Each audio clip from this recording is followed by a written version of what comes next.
So we're going to hear first from Professor Feldman. Professor Charles Feldman graduated in South Africa, where he subsequently did his specialist training and PhD. He's heavily experienced in the field of pneumococcal pathogenesis, and he's going to be talking to us tonight about pneumococcal disease. Anyone listening online has any questions during the talk, just feel free to post them in the chat box. Otherwise, we'll do questions at the end. So I'll hand over to you now, Charles. Thank you very much. And thank you very much for inviting me to be part of this webinar. Interestingly enough, I'm actually in Hanoi at the moment doing some additional pneumococcal work. So I come to you all the way from Hanoi, which is closer to Australia than South Africa is. So I'm going to talk to you about pneumococcal disease. We've got a very brief time together. And so I put together what I see are some of the more interesting aspects. I have some declaration of interests. My most important is related to my passionate interest in adult vaccination and pneumococcal vaccination, that I act on the speakers bureaus and advisory boards for MSD, or Merck, as it's known in some parts of the world, and Pfizer, which are the manufacturers of the most commonly used pneumococcal vaccines. For those of you who've never been to South Africa, this is not Hanoi, this is South Africa, and our hospital is in the foreground there, overlooking the rest of Johannesburg on a ridge. And what you can see in the back with the usual telecom tower is what I guess you would call downtown Johannesburg. So globally, if you look at lower respiratory tract infections, this is from the Global Burden of Disease study. It has been updated, but the data are very similar to what was published here in 2018. Global Burden of Disease study, meaning mainly community-acquired pneumonia in adults and children, but also bronchiolitis in children, in 195 countries. And so in 2016, lower respiratory tract infections caused almost 2.5 million deaths in people of all ages worldwide. 4 pathogens were studied, and the pneumococcus was the leading cause of lower respiratory tract morbidity and mortality globally, causing more deaths than the other 3 pathogens, Haemophilus influenzae, influenza, and respiratory syncytial virus combined, and resulted in more than 1 million of those deaths. The highest incidences were in sub-Saharan Africa and in South and Southeast Asia. And while progress had been made with the burden of disease across all ages and locations, it's not actually been equal. But importantly, older adults, particularly those 70 years of age and older, things were declining. Death rates were increasing. And so more effort was said to be required in the elderly with the prevention and management of both comorbidities and the use of vaccination. Now, this is what's happened globally in terms of lower respiratory tract infections. You can see those same pathogens, and you can see it has been going down. In general, a lot of this is because the efforts in children with national immunization programs in children having vaccines. We now have vaccines for all 4 of those pathogens, the ones for respiratory syncytial virus being registered more recently in many parts of the world. Of course, globally, as I mentioned, there are different rates. So I thought I'd point out to you, if you look at the top of this graph, Ghana, South Africa, Kenya, and Angola, very high rates of lower respiratory tract infections. And I've highlighted for you in the red arrow, Australia. And Australia is doing very much better in terms of rates of global respiratory tract infections, those 4 pathogens, and at least partly this is related to improvements in socioeconomic conditions, early access to antibiotics, and of course childhood vaccination programs. Now, there's been an interesting change in the dynamics of pneumococcal infection. And it relates to America, which seems to be out of step with the other parts of the world. In the pre-antibiotic era, it was said by Dan Musher, who wrote this study, that in the pre-antibiotic era, the pneumococcus caused most community-acquired pneumonia. And although it's still common, it only causes about 10 to 15% of inpatient cases in United States. And the reasons declared for this decline were childhood pneumococcal conjugate vaccine use, adult pneumococcal influenza use, decreasing rates of smoking, and early access to antibiotics. But in other areas of the world, and particularly, I guess, if one looks at, for example, much of Europe, where the conditions are very similar, and the development of the health system is very similar to that of America, things are very different. So this next slide, the top panel relates to United States. Those are studies community-acquired pneumonia. The size of the bubble is the size of the cohort that was looked at. And you can see from about 1965, there's been a decreasing rate in blue of pneumococcal cause as a frequency, as a cause of pneumonia in the United States. But if you superimpose that part of the curve, the latter part of the upper curve, to that in studies in Europe, which are in red, once again, size of the bubble is size of the cohort, you can see there's been no change. And this is very difficult to understand because conditions in many of these European countries are very similar to that in America.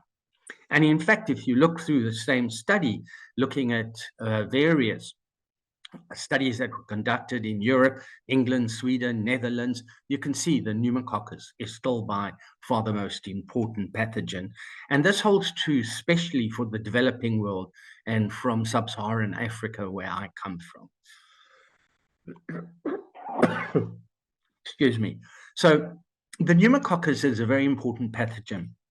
And the reason that it's so associated with morbidity and mortality relates to the fact that it is a myriad of virulence factors. And the only one I'm pointing out to you, because I'm going to show you something about that, which is part of my ongoing research and has been for a long while, is to look at the pneumococcal toxin, pneumolysin, there in a red sort of circle. And I'll mention that a little bit later. So we know that the burden of lower respiratory tract infection, and this is from that earlier study I showed you, is mainly in children. So you can see on the left, under 1 year of age and between 1 and 4 years of age. And then it subsides during the middle years of life. And as one ages, you can see there's an increase once again. So almost a U-shaped curve. Now, in 2001, IPD became a notifiable disease in Australia, which means that diagnosed cases are reported to state or territory health departments. The number of notifications fell dramatically after vaccines, and the conjugate vaccine was introduced for influenza. However, IPD still remains higher among the youngest and oldest of Australians. 2016, there's just the number of notifications. And remember that this and the Global Burden of Disease study is based on blood culture positivity, which clearly underestimates considerably the burden of pneumococcal disease, because most of the burden of pneumococcal disease in adults is in non-bacteremic infections. And the notification rates, like in many countries of the world, were consistently higher among Indigenous Australians as they are for Indigenous Alaskan people, Indigenous South African people, and so on throughout the world. This is what a study also between 2016, 2017 looks like in Australia. You can see very well on the left-hand side in younger individuals. You can see the number of cases and have gone down considerably because of the national immunization program with the conjugate vaccines. So the burden, as you can see, is largely in the more aging of the population and higher in Indigenous populations in Australia. Now, why do we get so many hospitalizations with the pneumococcus? And it really relates to the comorbid risk factors. And here, from the study, as you can see, published in 2018, is a graph of all the comorbid conditions or situations or consequences that occur in the Australian population, superimposed as well on age. And if you then add age to these comorbid conditions or habits or circumstances, you can see the rates of hospitalization for pneumococcal or pneumonia in general, and particularly pneumococcal pneumonia, are very high. So I mentioned pneumococcal to you, and one of the areas of a lot of research interest currently with pneumonia is cardiac complications. And it's been shown for all-cause pneumonia. It's also now been shown for COVID, but also for pneumococcal pneumonia that cardiac complications occur. And there are lots of reasons for it. So in the middle at the top, patient has pneumonia. If you look on the left side, because of the systemic inflammatory response, they may develop renal dysfunction.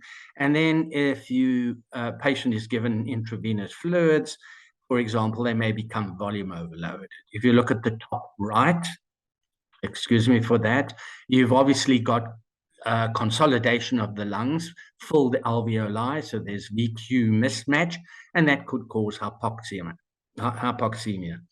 In the middle, there is obviously the infection with the inflammatory response and sympathetic activation, which causes on slightly to the left endothelial dysfunction, then also a procoagulant state.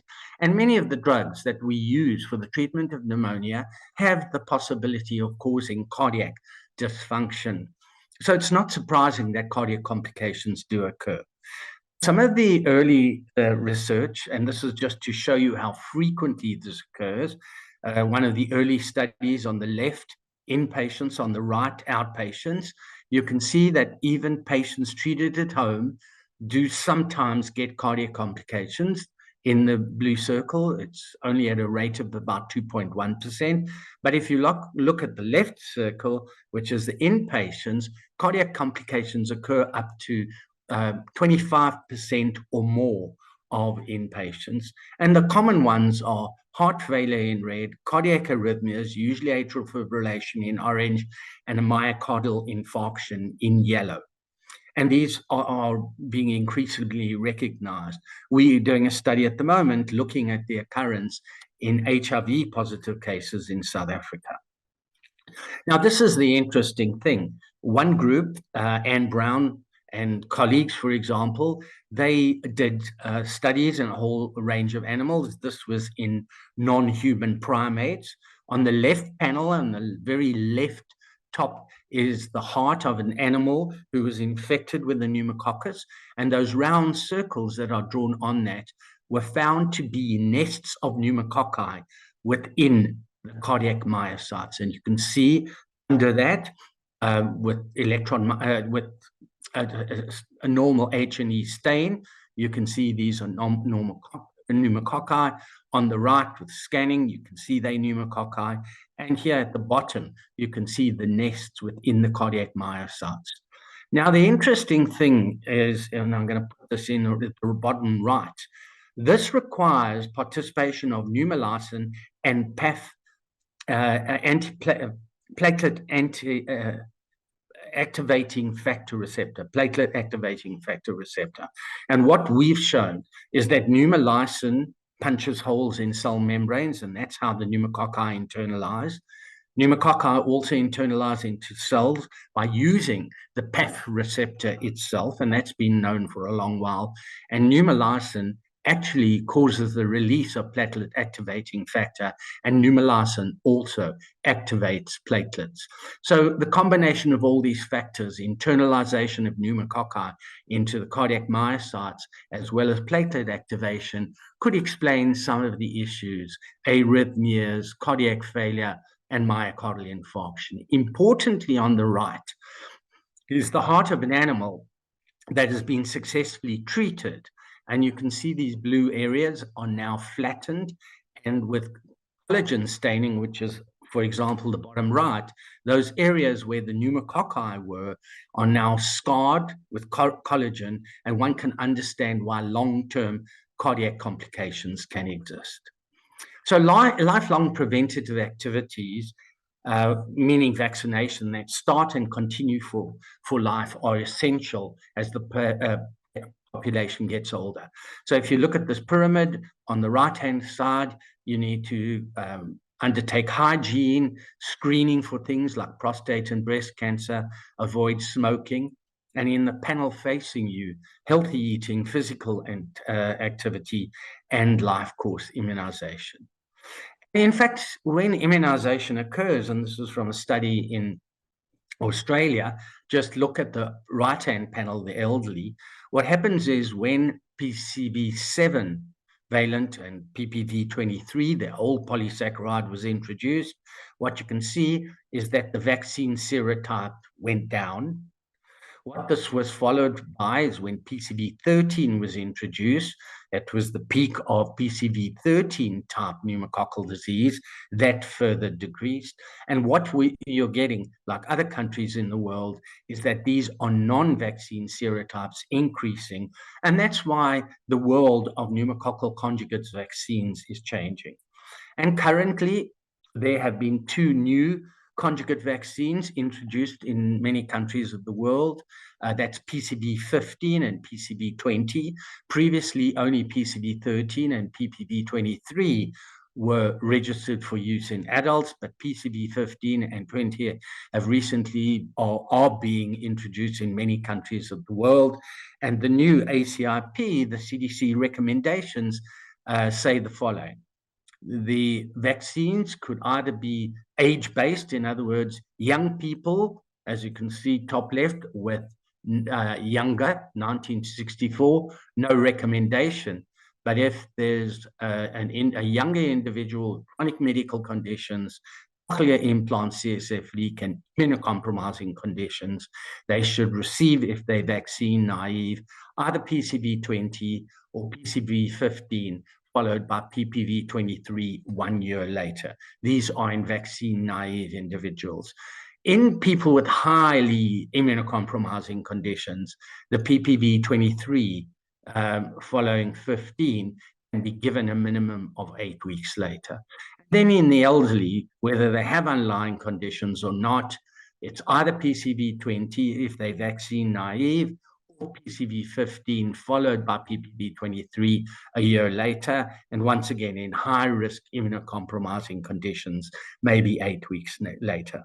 I'm not going to show you what happens or what you must do in cases that have been previously vaccinated, say with PCV13 or PPV23, because there are no recommendations that are based on clinical studies.